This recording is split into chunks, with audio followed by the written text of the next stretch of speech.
Welcome to Allie You, the business success and lifestyle show. My name is Allison Maslan. I'm a business growth mentor, serial entrepreneur. I love business, and I am on a mission to help as many business owners as I can to break through to that next level so that they can share their gifts with the world.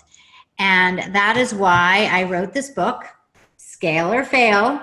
And if you haven't grabbed a copy yet, go ahead and do that. In these pages, gives you lots of secrets on scaling. Speaking of scaling, we have a scale expert on the show today that I can't wait to learn from. And I want to introduce you to. So first of all, hi, Dan. Hi, how you doing, Allison? I'm doing great. I want my audience to know you and all the things that you're up to. You all are going to learn so much. If you're ready to grow and scale your company to the next level, you do not want to miss this episode.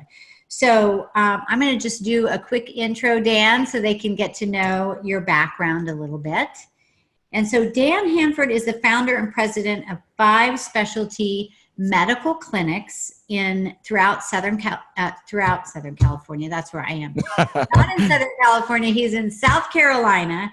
His daily podcast, my goodness, Tough Decisions. And I love the title of that. How many people struggle with tough decisions?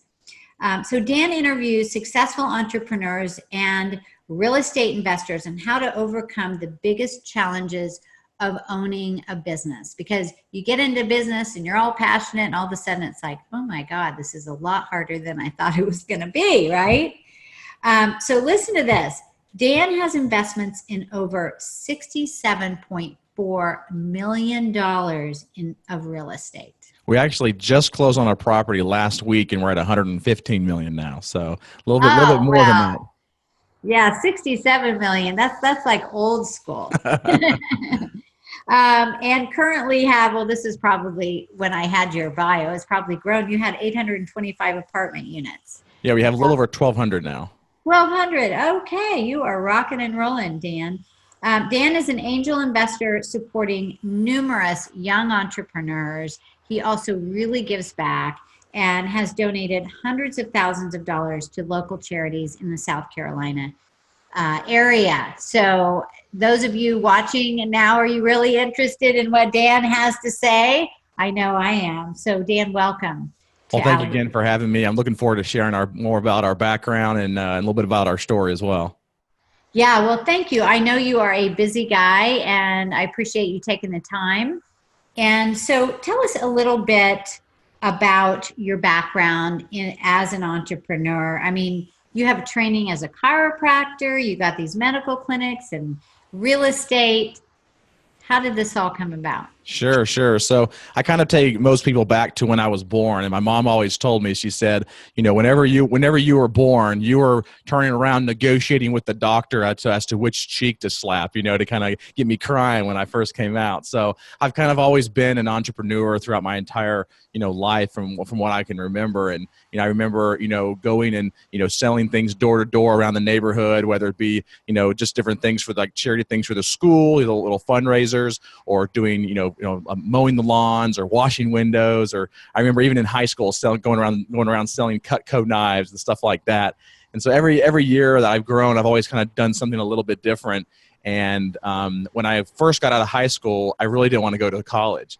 And so I started one of my own businesses, which was a web design, web hosting, networking company. And then when I was doing that, I was developing a website for a chiropractor, and got really interested in chiropractic, and then decided to just go straight into chiropractic from there, shut down that business, went straight into chiropractic. And while I was in chiropractic school, I started a company called Shop Anatomical, and we sell all types of skeletons and skulls and brains and hearts. And that's why you see behind me, I have a couple of these like skeletons and skulls and stuff around, because those are from our company. And of course, those are probably product returns. I just didn't want to put them back in a box and ship them back to the warehouse. So I put them on my shelves. But I started that in chiropractic school when I think it was in my second quarter of schooling. and all the students needed spine models in order to learn the spine, because of course, as chiropractors, that's what we focus on, is the spine.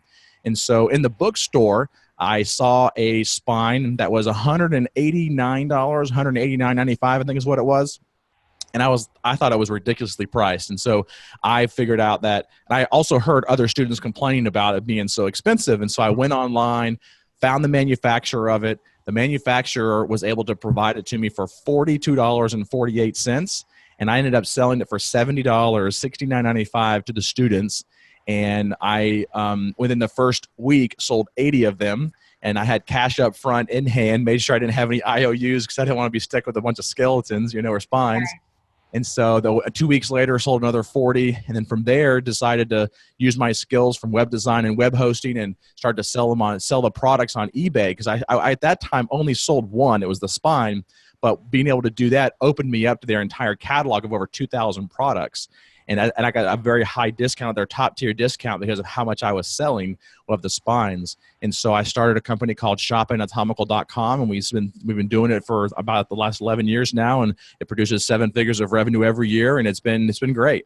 So then from there, when I got out of chiropractic school, went and started my own chiropractic office.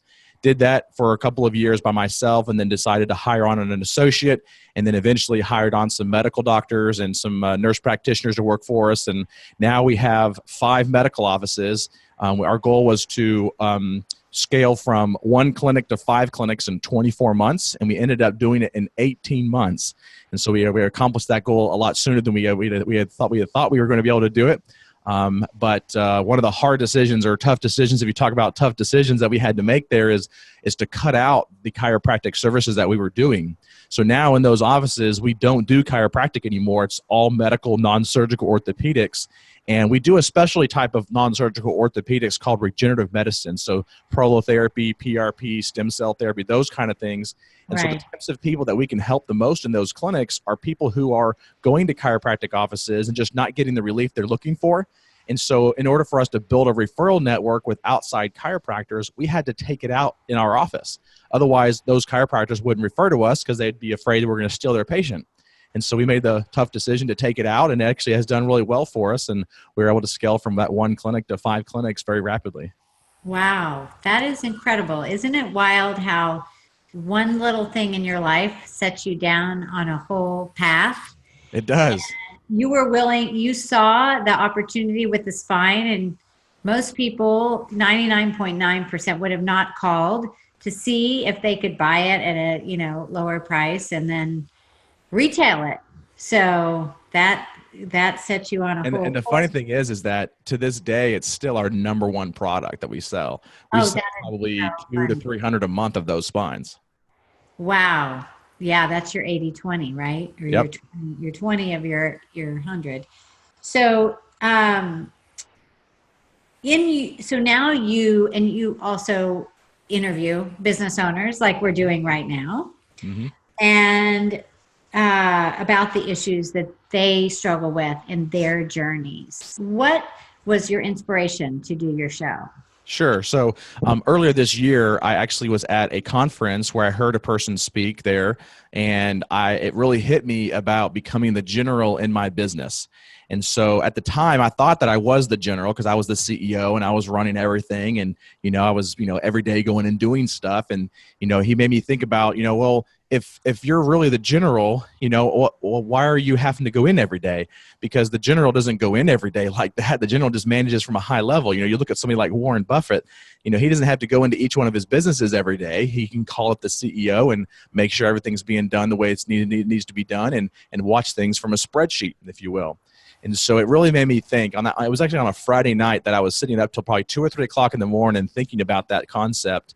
And I decided that at that time that I was going to promote my COO in the medical clinics at the time to the CEO so I could step out. And at that time, I didn't know what I was going to be doing. I just knew that there was something else that I was being led to do. I didn't know what it was. I knew it was something bigger and better and greater than what I was already doing. And so on Monday morning, I met with my CEO, told him, or my COO, my CEO now, and told him what I wanted to do. And I said, you know, would you be interested in becoming the CEO? And he said, well, I'm pretty much doing all that stuff right now as it is. So Yeah. it was a fairly easy transition, but I was able to step back and become now the president of the organization, still own them 100%. And it's now in a passive, you know, income state for me. And it has allowed me to be able to pursue other things. And, you know, honestly, after I stepped down, I didn't really know what I was going to do. I mean, I sat down, I wrote down like, you know, 15, 20 different opportunities that I had in front of me that I could pursue. But I started knocking every single one of them off because I could do those, but I felt like it wasn't the best use of my time in order for me to be able to scale the way I wanted to, you know, kind of take myself and get myself to the next level. And one of the things that I had been frustrated with is, you know, paying lots of taxes. And so that's one of the reasons why I started going into the real estate side of things. And even before that, you know, right when I stepped out, I took a week and a half to quote unquote retire. You know, everybody says they can't wait till they retire, you know. Well, I retired for about a week and a half and I was bored to tears. I hated every minute of it. And my wife, of course, you know, didn't like it either because she's like, you need to get out of the house, right? So I just decided at that time that I was going to go to lunch with everybody that I could think of and just see if just find different ways that I could maybe help and support them to get my creative juices flowing. So I would, you know, go to lunch, I'd go to breakfast, you know, I wouldn't go to usually to dinner because that's usually reserved for family time, but I would go to lunch and breakfast with people and just, you know, ask them, so where are you? What are you working on right now? What can I do to help you? And it just started getting my creative juices flowing. And I remember going to lunch with a banker of mine in Greenville, South Carolina, which is about an hour and a half from where I am right now. And I have a clinic up in Greenville. And I sat down with her and kind of did the same thing. And she said, well, you know, I know you've always had this interest in real estate. And I told her, I said, well, I've been researching that. She already knew I was, the multifamily, you know, buying apartment complexes type of real estate. And I just never really had the time to focus on it. And so she really kind of sparked it in me to do some more digging in that. And so I did. Like that week, I was on an airplane after reading 2 or 3 more books just in a couple of days on an airplane to Chicago, going to an event, learning a little bit more about it, and hired my first mentor in April. And then since April, we've done 115 million in transactions, and we're on par to close another 2 properties by the end of this year and a couple more next year as well in the first quarter. And the biggest thing though is that I wanted to make sure that what I was doing was big and on a large level. And so I hired a mentor that was where I was wanting to be. So my mentor has over $500 million in his portfolio and has scaled very quickly himself. And so I hired him to help me get there faster. And so I only, when I do my real estate investing business, I only buy apartment complexes that are 150 units or more. So we look at, you know, cash flowing properties that are already, you know, giving us income off the property. But from the tax side of things, that's really, like I said, you know, what I was looking for as well is how can I reduce my taxable liability? Because I was writing 6-figure checks to the government and just sick of it. And I knew that there had to be a better way. And so when you buy, you know, smaller, you know, single family homes, you can depreciate those if they're rental properties, but they're depreciated over 27.5 years. And so you're getting income off that property, and you're not necessarily, you know, going to be able to, you know, show a loss at the end of the year due to that depreciation. But when you buy these larger, you know, properties that have the ability to do what's called cost segregation, where you can hire an outside engineer firm to come in and piecemeal that property down to the sheetrock and the studs and the countertops and the doorknobs and the light fixtures and the shingles, and really you can accelerate the depreciation from 27.5 years all the way to 5 to 15 years. So you're now cash flowing month after month off of each one of these properties. And then at the end of the year, we get a K1 that shows that we lost money due to that accelerated depreciation and due to the bonus depreciation on the renovation costs at the same time. And so not only can I cash flow off the properties and make money, but I can show a loss to offset some of my other income as well. And so it all just kind of snowballs, and just really, to me, it kind of lit a passion, but to help other business owners that have this excess cash that they don't want to have to be given to the government all the time, to be able to offset those taxes, to be able to reduce their taxable liabilities. So Handford Capital was actually created for that purpose. So we don't buy these apartment complexes all with our own money. We use outside investor funds and do what's called a syndication model, where we have, you know, multiple investors in one project. We might have 30 or 40 investors investing a minimum of $50,000 $50,000 in each one of our deals, but they're able to still show and share in some of those depreciation losses for their taxes. Wow. That's amazing. So I want to back up a little bit because Sure. there's a lot there that you shared, and all so interesting. I actually was doing real estate investing for a while too, kind of in the middle of one of my businesses. And I think the gift was that you gave yourself the space to do this, right? There's a lot of things that we want to do, but you really, like when you were doing the clinics, you focused on that and you scaled those up. You gave it the attention it needed and you got those running on their own. I think a lot of business owners, Dan, will try to do all those things. And so nothing really gets off the ground. No, I totally agree with you that a lot of times business owners, when one business is struggling a little bit, instead of trying to focus on it more, they kind of turn their focus or shift it to something else. Or when a business is doing really well, they'll take those focuses, they'll take that focus off of the really well, business that they have. And instead of putting the proper people in place to manage those for them, they'll change their focus because they were that main person. And you're right, that those numbers start to dip. And honestly, we actually had that same thing happen to us when we started to scale our businesses, because when we went from one clinic to two clinics, the main clinic went down. So we had shifted our focus from that main clinic to the secondary clinic and started to see a dip in our revenue and our production. And so what we found out is that number one, we had to start looking at our numbers a lot sooner than just once a quarter. Because at that time with just one clinic, we could look at them once a quarter. But then we shifted it when we had two clinics to once a month. And then now that we have 5 clinics, we actually look at those numbers every single week. So every Monday morning, I get my financial reports from my team. And then once a month, I meet with my corporate team to make sure that I still have that 30,000 foot view of the clinics. Yeah, that's so smart. Now, when you went to your COO and said, I'd love to offer you this position as the CEO, was there a shift in him or her to when they stepped into that bigger leadership role, even though they were already doing those things? Was there a shift to say, oh, now I'm really going to take this on as my own? Yeah, I mean, there definitely was. I mean, I also incentivized this particular person and pay them very well to be able to manage these clinics because they are running everything from day to day. And I gave them a lot more authority than I'd given anybody else because I trusted this person. They had been with me for 3.5 years before I made that decision. And so they had helped me get to where I was in the clinics and scaling the way we did. And of course, they knew how everything worked. But I told him that I really wanted to become the general in the business and the president and only contact me if there was something I really needed to be contacted with. And I will tell you, for the first couple of weeks, it was very hard for me to do that because I was in there day to day managing everything and making those decisions and writing the checks. And, are there certain things that I would be doing differently if I was in there? It's very possible. I would probably say yes. There are probably some other decisions that I would make differently, but the businesses are doing really well right now. They've continued to grow even after I've left, and he's doing a very good job with the businesses. Yeah, well, I commend you for that because I think a lot of people want to do what you're doing, but they wait too long. Mm-hmm. They wait way too long. And when you do give people autonomy, it's amazing how they step up. So I just wanted to touch on that. And in the real estate business, that is such an incredible tax strategy.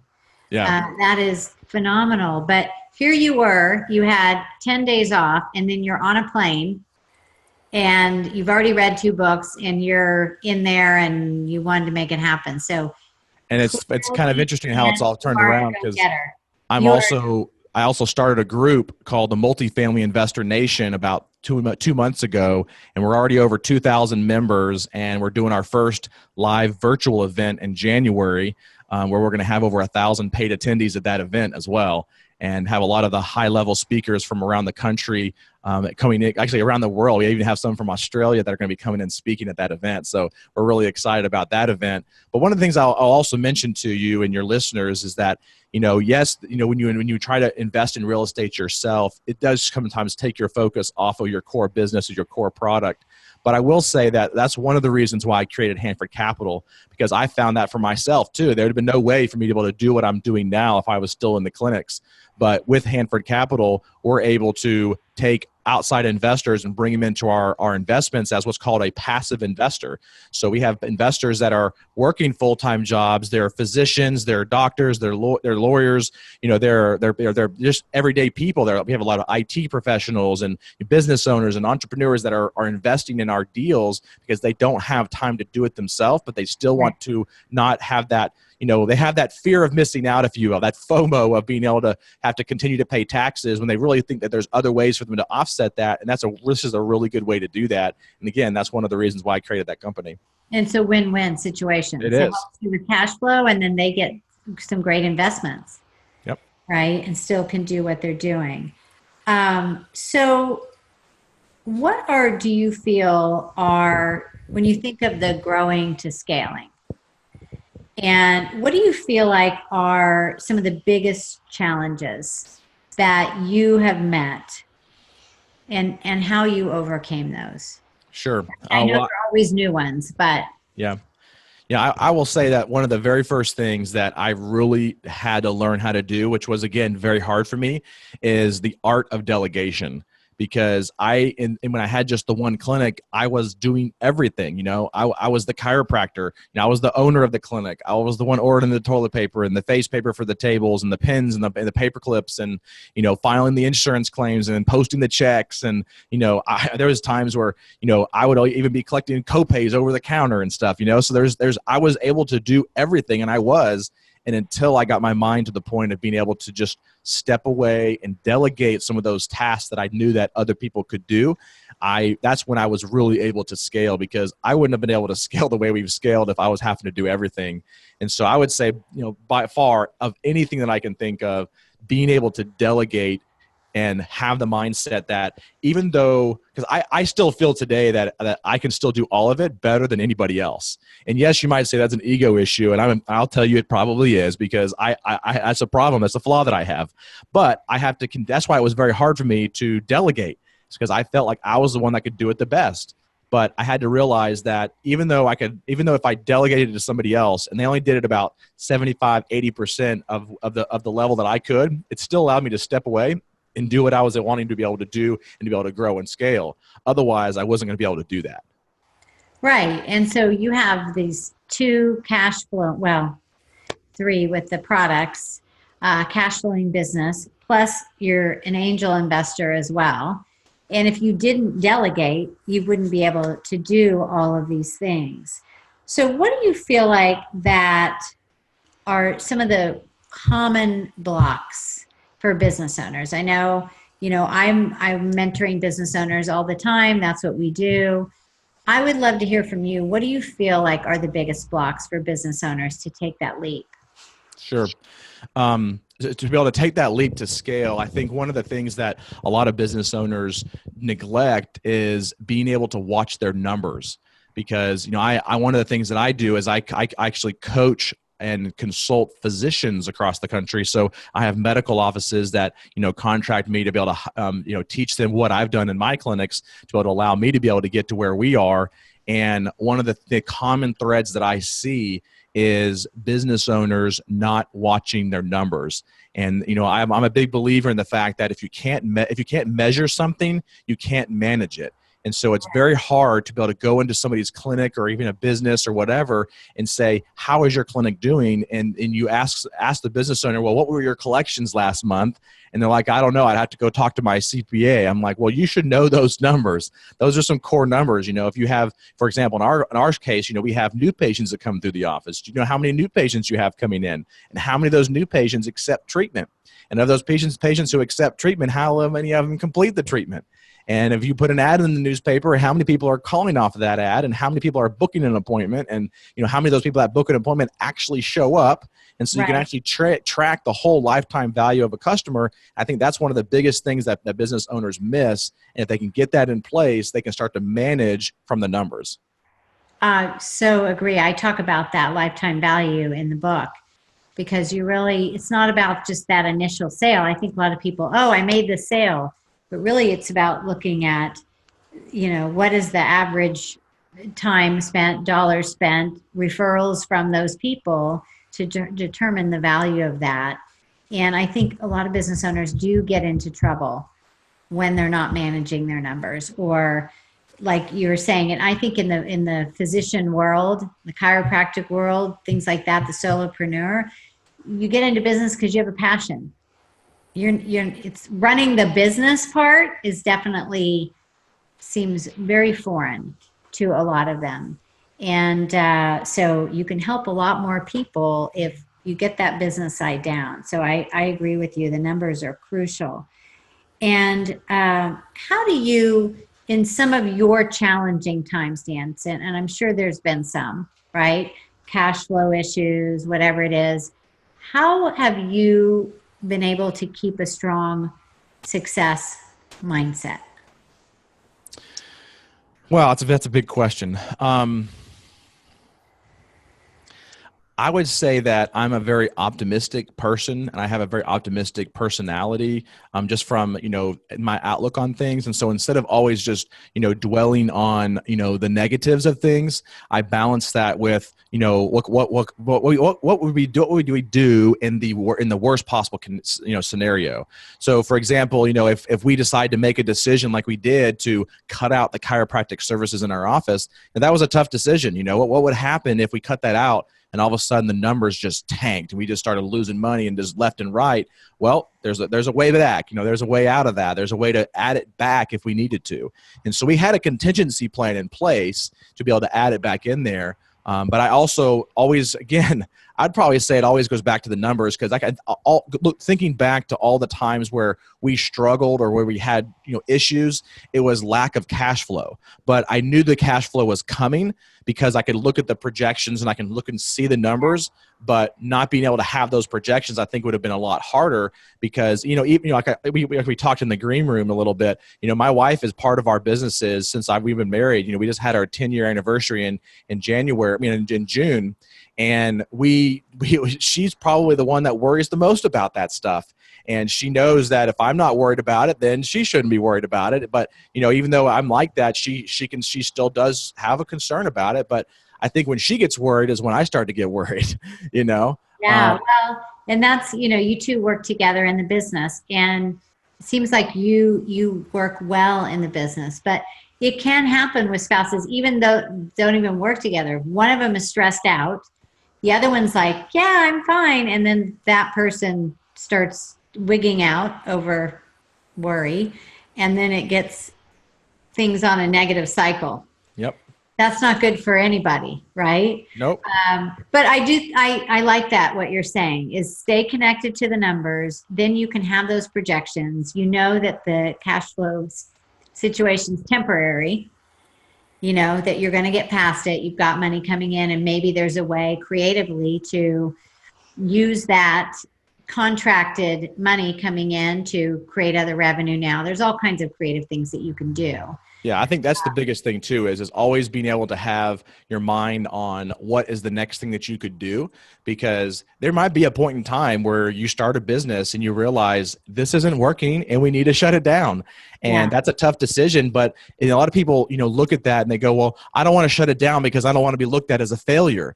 But you have to look at that and you have to understand that as an entrepreneur, failure is not giving up on a business. Failure is not giving up on being an entrepreneur. And so if you have a business that fails or is failing, shut it down and start the next one. Because guess what? The more you do that, the faster you're going to be able to find that next business that's going to really take off and really do well for yourself. And you're the perfect example, Dan, of someone that has had many different businesses. So there's always new opportunities, right? Like you think one day you're retired and the next day you're buying apartment homes. That's right. That, right? So let's talk about you with your wife, Danae, and you two work together. I think this is a lot of couples work together in a business. You two make it work. You said you've been running the business together for 10 years. And so what are some of your secrets around that? How do you make that work?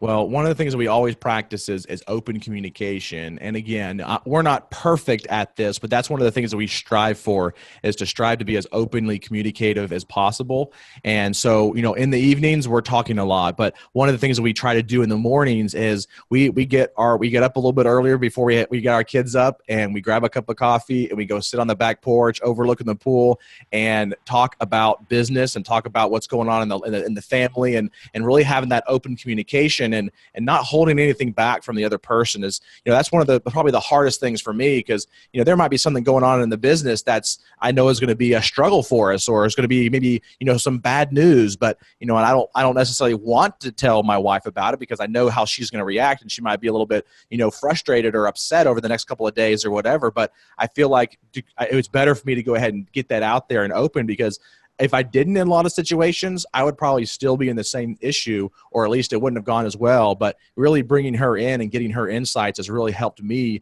in our business, because it's allowed us to be able to think outside the box in many different areas that I wouldn't have if I didn't have her to bounce these ideas off of. And so we're openly communicating about, our family. We have 4 children, so then they're all under 9. So I have an 8-year-old girl, I have a 6-year-old boy, a 2-year-old girl, and then a 10-month-old girl. So Wow. family life is very busy as well. But that's what the biggest thing is being open with business, but also being open with what's going on in the life as well, and in the family life too. I love that. Well, congratulations on that with your family and all that you have accomplished. So that's awesome. And so what would you say, Dan, is your number one, I'm sure there's many, piece of advice? If you've got a business owner, somebody's watching this right now, they're working hard in their business, and they're doing okay, but they really know they could get to that next level. What would you say to them? Sure. So there would be 3 things really. So first off, I would say if you don't have a mentor right now, you need to get one, because along this entire journey that I've had, I've always had at least 1 or 2 mentors, and I've been a part of at least 1 or 2 masterminds throughout the entire process. I really feel like that's what has allowed me to be able to learn from other people's mistakes and scale and grow faster and reduce that learning curve. Number 2, I would say, is to make sure that, like I said earlier, to make sure that you put some things in place and some systems and processes to be able to manage your number, measure your numbers, so that you can actually manage those different pieces of your business. And that's something that your mentor can help you put together, or your coach can help you put together, is some sort of a key performance indicators, if you will, that you can look at to make sure that your business is doing well. And then the third thing I would say is just going back to, again, an earlier thing that I talked about delegation, and learning that art of delegation, of being able to, yes, you might be able to do it better than everybody else in your team, but guess what? You're not going to be able to scale that way. If you're sitting there doing $12 to $15 an hour tasks, you need to sit down and make that inventory of those different things that you're doing every day, and be able to hire in somebody else that can do those, so you can do some more higher level tasks. Fantastic. I think that's all very, very good advice. And you, you also have your angel investing, you're helping entrepreneurs. How can people get in touch with you, learn more from you, listen to your show? Sure. Yeah. So there's 2 different ways that you can get a hold of me. One is you can go to our website, which is for our podcast, which is Tough Decisions for Entrepreneurs. It can be found on iTunes and Google Play and all the different platforms out there. But you can also go to toughdecisions.net and go to our website. We also have a weekly entrepreneur email we send out with some daily tips and technology tips and stuff like that to use in your business. And then you can also go to our website if you're interested in being one of our investor partners, or just want to jump on a call with me and see kind of what we're doing and find out more about that. You can go to hanfordcapital.com. There's a place on there you can kind of see some more about me and my bio, as well as some of the properties we're purchasing. And there's a place on there to fill out an investor form to be able to jump on a call with me and go down that path a little bit further. And for those of you who want to go down a little bit further, you can go to apartmentevent.com and find out about that event that we're doing with the Multifamily Investor Nation coming up in January as well. Fantastic. Well, lots of ways to engage with you, Dan, and I'm sure it would be a great experience for them. And this has been wonderful for me. I like talking about business so much, so I always love to talk to enterprising business owners and seeing how they are getting to that next level. So congratulations in all that you have experienced and achieved. And I'm sure we're going to be seeing, next time I talk to you, it's going to be like, oh, a million part apartment. I hope so. Our goal is to get 1 billion under management, so we'll see. Oh, wow. Okay. Well, you are quickly on your way. So thank you so much for joining us. And thank you all for watching another episode of Allie You. And remember, we are every week putting out a new episode. You can find us at subscribe-to-allie.com. And also, like Dan, Allie You, the Business Success and Lifestyle Show is on all the major platforms. If you haven't picked up my new book yet, grab it at scaleorfail.com for strategies and tools to help you scale your business, which is what we've been talking about today. And until next time, get out there and elevate yourself because you deserve it. All right. Bye, everybody. See you later.